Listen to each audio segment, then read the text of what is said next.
نحمدہ صلی اللہ رسولہ کریم اما بعد فاعوذ باللہ من الشیطان الرجیم بسم اللہ الرحمن الرحیم السلام علیکم ورحمۃ اللہ وبرکاتہ۔ میں ہوں حکیم آصف علی راؤ۔ آج کا جو موضوع ہم ترتیب دے رہے ہیں وہ ہے ہماری زندگی پر، ہماری لائف میں خوراک کے منفی اثرات۔ یقیناً ہر چیز کا پازیٹیو اور نیگیٹو ہے۔ جب اس دنیا کا پازیٹیو اور نیگیٹو موجود ہے، پازیٹیو میرا رب ہے اور نیگیٹو شیطان ہے، تو اسی طرح ہی دنیا کے اندر بھی خوراک کے بھی اندر پازیٹیو اور نیگیٹو دونوں حصے موجود ہیں۔ جیسے ہم نے پہلے پازیٹیو ڈائٹ کے اوپر ہم نے بات کی کہ انسان کی جسم زندگی میں پازیٹیو چیزوں کے جو اثرات ہوتے ہیں وہ انتہائی بہترین ہوتے ہیں، اور جب ہم کوئی منفی چیزیں استعمال کرتے ہیں، کوئی ایسی خوراک استعمال کرتے ہیں جس کے منفی اثرات ہوں، تو یقیناً وہ بھی ہمارے لیے بہت نقصان کا باعث ہوتی ہیں۔ اب اگر اس میں بات کرتے ہیں ہماری خوراک کے ہماری زندگی میں منفی اثرات، لیکن ایک بات یہاں پر یاد رکھیے کہ ہماری لائف میں جو کچھ ہے وہ بنا مقصد کے نہیں ہے۔ جیسے مثال کے طور پہ جہاں پہ اگر ہمیں فاسد الکیموس چیزوں کی ضرورت ہے، خون کو گندا کرنے والی، خون کو گاڑھا کرنے والی چیزیں، لیکن وہ بھی ایک تناسب کے ساتھ چاہیے اور ایک حد میں چاہیے۔ جیسے کہ ہماری زندگی میں رطوبات بڑھ جاتی ہیں، ٹھنڈک بڑھ جاتی ہے، تو وہاں پہ ہمیں دل کو گرم کرنے کی ضرورت ہوتی ہے، اور دل کو گرم کرنے کے حوالے سے ہمیں فاسد الکیموس چیزوں کی ضرورت پڑتی ہے، نہ کہ سالو الکیموس چیزوں کی۔ وہ سالو الکیموس تو خون کو پتلا کرنے والی ہوتی ہے، خون کا دباؤ دل پہ سے کم کر دیتی ہیں، لیکن جو فاسد الکیموس ہوتی ہیں یہ خون پہ دل کا دباؤ بڑھاتی ہیں۔ اب یہاں پہ بے شک اس میں کوئی شک نہیں ہے کہ منفی بھی اپنا ایک اثرات رکھتا ہے، لیکن رول ہے اس کا اپنا ایک، لیکن ضرورت کے تحت۔ اب یہاں پہ ہماری زندگی میں جو خوراک ہے اس کے منفی اثرات کیسے پڑتے ہیں، جیسے مثال کے طور پہ اگر کسی انسان کے اندر پہلے سے ہی ایسیڈیٹی موجود ہو، تیزابیت کا عنصر موجود ہو، خشکی کا عنصر موجود ہو اور خون گاڑھا ہو رہا ہو، تو یہاں پر اس کے لیے جو منفی اثرات رکھیں گی چیزیں وہ میں آپ کو گوشت گزار کر دیتا ہوں۔ اس میں کوئی کمی بیشی ہو جائے تو میں معافی کا خواستگار ہوں، لیکن ٹائم کی کمی کی وجہ سے بہت ساری چیزیں سکپ ہو جاتی ہیں۔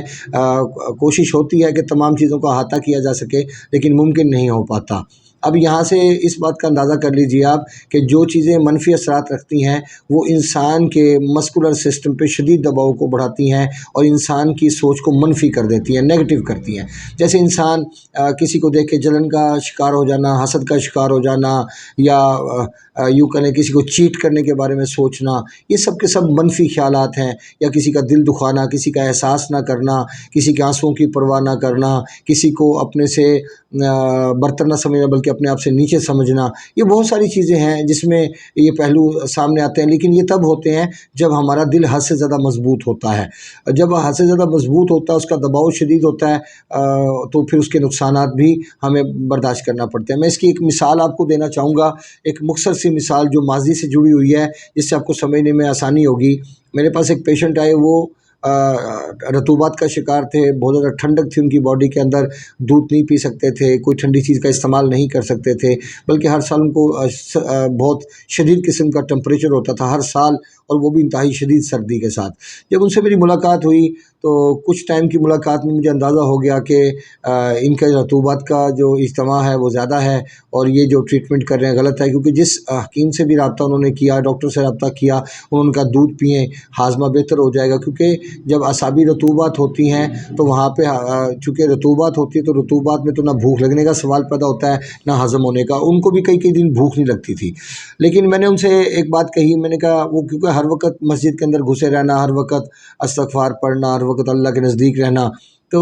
جب ان سے میری ملاقات ہوئی تو میں نے ان کو کہا کہ آپ یہ غلط سوچ رہے ہیں کہ آپ اللہ سے ڈر رہے ہیں، آپ کو موت کا خوف ہے، اس لیے آپ یہ سارا کچھ کر رہے ہیں، آپ کو نیند نہیں آتی، آپ راتوں کو جاگتے ہیں، مسجد میں رہتے ہیں، آپ کا دل نہیں کرتا باہر نکلنے کو، آپ کو لگتا ہے کہ میں مر جاؤں گا۔ بالکل سیم یہی سچویشن تھی۔ پھر سیکشول فیلنگز بھی ڈیڈ ہو چکی تھی، تقریباً 2-3 ماہ وہ اگر اپنی مسز کے وہ قریب نہ جائے تو تب بھی اس کو کوئی مسئلہ نہیں بنتا تھا، یعنی کوئی پرواہ نہیں ہوتی تھی۔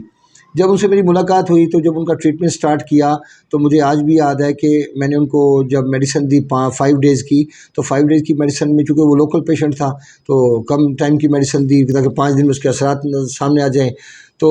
5 دن کے اندر کیا وہ 2-3 میں نے ان کو کہا کہ آپ 2 دن کے بعد یا 3 دن کے بعد آپ مسجد نہیں جا سکیں گے، تو اس نے بڑی حیرت کا اظہار کیا اور بڑا خفگی کا اظہار کیا کہ آپ نے کیسے کہہ دیا، میں تو مطلب اللہ سے دور ہو جاؤں گا یا میں مسجد نہیں جا پاؤں گا۔ تو میں نے ان کو کہا کہ اب بات یہ ہے کہ آپ کا دل ٹھنڈا ہے، اس پہ خون کا دباؤ نہیں ہے، وہ طاقتور نہیں ہے، جیسے ہی آپ کو وہ دل گرم ہونا شروع ہوگا اس کو طاقت دیں گے تو وہ نافرمانی پہ اترے گا۔ اس نے کہا ایسا کیسے ہو سکتا ہے؟ میں کہا ٹھیک ہے، اس بات کا تو وقت گواہ ہوگا۔ اور پھر وہی وقت آیا کہ 2 سے 3 دن کے بعد وہ بندہ مسجد سے غائب ہو گیا، اللہ اس کے رسول سے غائب ہو گیا، دنیا کے اندر پڑ گیا۔ جیسے اس کا دل مضبوط ہوا، وہ خوف جو تھا موت کا وہ ختم ہو گیا دل کے گرم ہونے کی وجہ سے۔ اگر اللہ کا خوف ہوتا تو وہ انسان کبھی بھی اس راستے کو نہیں چھوڑتا۔ لیکن اس کا پھر نتیجہ کیا نکلا کہ وہ نمازیں بھی ختم ہو گئیں، جمعے بھی ختم ہو گئے اور تمام کنڈیشن ساری کی ساری الٹ گئی۔ اب یہاں پہ اپوزٹ چلی گئی۔ اب یہاں پہ دیکھتے ہیں ہم کہ اس کو ایسا کیوں ہوا۔ جب دل کو ہم نے طاقتور کیا وہ طاقتور نافرمانی پہ اترا۔ اب وہاں پہ ہونا تو یہ چاہیے تھا کہ خون کو پتلا کیا جاتا تاکہ دل کا دباؤ نارمل ہو جاتا تو اس کی دونوں کیفیت ٹھیک ہو جاتی، لیکن اس نے چونکہ علاج کے ایک ہی پیٹرن کو رن کیا اور اس کو کمپلیٹ کیا اور طبیعت ٹھیک ہونے کے بعد اس نے سوچا کہ شاید میں اب ٹھیک ہو چکا ہوں تو اس نے علاج بند کر دیا، اور یہی ایک اس کے لیے نقصان دہ چیز تھی، کیونکہ کچھ سالوں کے بعد پھر اس کو ٹی بی کا شکار ہوا، دائیں لنگز میں ہول ہو گیا۔ تو پھر یہ دیکھیے نا یہاں سے کیا ثابت ہوتا ہے، یہاں سے ثابت ہوتا ہے بھی کوئی بھی چیز ہے وہ اپنے وقت کے تحت اور مقصد کے تحت استعمال کروائی جا سکتی ہے۔ اب جیسے چاول، آلو، گوبھی، بینگن، کریلے، اروی، مٹر، ٹماٹر، دہی، لہسن، اس کے بعد مالٹا، سیب، فالسا، کیلا، جامن، اسٹرابری، یہ جتنی بھی چیزیں ہیں، جاپانی پھل، چائے، کولڈ ڈرنک، فاسٹ فوڈ، یہ سب کے سب، اس میں اگر کچھ رہ گئے ہیں تو میں معافی چاہوں گا، آلو بخارا اور فالسا، جامن، یہ سب اس میں شامل ہیں۔ یہ سب کے سب فاسد الکیموس ہے۔ کہنے میں کہا جاتا ہے کہ انار بہت خون پیدا کرتا ہے۔ اب یہ آپ کو دیکھنا ہے کہ خون کون سے قسم کا چاہیے۔ جیسے مثال کے طور پہ اگر خون میں حدت ہے تو سفید انار کھائیں گے تو بے شک بلڈ بنے گا اور وہ جگر کے دباؤ کو کم کرنے کا باعث بنے گا۔ اب ریڈ انار ہے، اس میں بہترین بلڈ ہے، بے شک ہے، لیکن وہ انسان استعمال کرے گا جس میں رطوبات ہوں گی، ٹھنڈک ہوگی، وہ استعمال کر سکتا ہے۔ یا وہ بندہ استعمال کر سکتا ہے جس کو کبھی کھٹاس اس کے منہ میں نہیں آئی، اس کے بال نہیں گرتے، اس کو کانسٹیپیشن کا ایشو نہیں ہے، گیسٹرک ایشو نہیں ہے، تیزابیت کے مسائل نہیں ہیں، قبض نہیں رہتی، تو یقیناً وہ سرخ انار کا استعمال کر سکتا ہے۔ اب آپ دیکھ لیجئے کہ ایک جگہ اعصاب پہ دباؤ ہے، ٹھنڈک ہے، تو سرخ انار کا استعمال بہترین فائدے کا حامل ہے، لیکن دوسری جگہ اگر حرارت بڑھتی ہے تو سفید انار ہمیں بہت زیادہ فائدہ پہنچا سکتا ہے۔ آپ کو اس سے اندازہ ہو جانا چاہیے کہ دنیا میں کوئی بھی چیز بنا مقصد کے پیدا نہیں فرمائی۔ اب ان چیزوں کی طرف آ جاتے ہیں، جن چیزوں کا میں نے بیان کیا، آپ کو بتایا، ان چیزوں کا متواتر استعمال آپ کی روح کو گندا کرنے کا باعث بنے گا، آپ کی سوچ کو پرگندہ کر دے گا، آپ کی سوچ کو نیگیٹو چیزوں کی طرف مائل کرے گا۔ اگر کوئی انسان نارمل کنڈیشن میں ہے، جیسے وہ میرڈ نہیں ہے، تو وہ مسٹربیشن کی طرف، میل ٹو میل سیکس کی طرف، زنا کی طرف مائل ہوگا، کیونکہ دل کا دباؤ اتنا شدید ہوگا اس کو چین سے نہیں بیٹھنے دے گا۔ پھر اس کے بعد انسان کی سوچ نیگیٹو ہو جاتی ہے، انسان برا سوچتا ہے، ہر انسان کے بارے میں برا سوچتا ہے، اس کو کچھ اچھا نظر نہیں آتا، یہاں تک کہ کوئی اچھی چیز کو سوچ میں سے گزرتی بھی نہیں ہے، کیونکہ آپ نے آکسیجن لیول کو اتنا کم کر دیا اور کاربن لیول کو اتنا بڑھا دیا، خون گاڑھا کر دیا۔ اب جب خون گاڑھا کر دیں گے تو وہ تو آپ کو اپنے ہاتھوں کھلائے گا، نفس امارہ آپ کا مضبوط ہو جائے گا، اور نفس امارہ کا مضبوط ہونے کا مطلب یہ ہے کہ آپ اس کے ہاتھوں کھیلیں گے اور وہ جیسے جیسے چاہے گا آپ کو کھلائے گا۔ یاد رکھیے، دنیا میں جو چیز آقا السلام نے استعمال نہیں کی، جن چیزوں کے بارے میں نے ابھی آپ کو بتایا ہے، چاول، آلو، گوبھی، بینگن، کریلے، چنے کی دال، ماش کی دال، اروی، کٹے کا گوشت، مٹر، ٹماٹر، لہسن، اس کے بعد کولڈ ڈرنک، مالٹا، سیب، جامن، فالسا، آلو بخارا،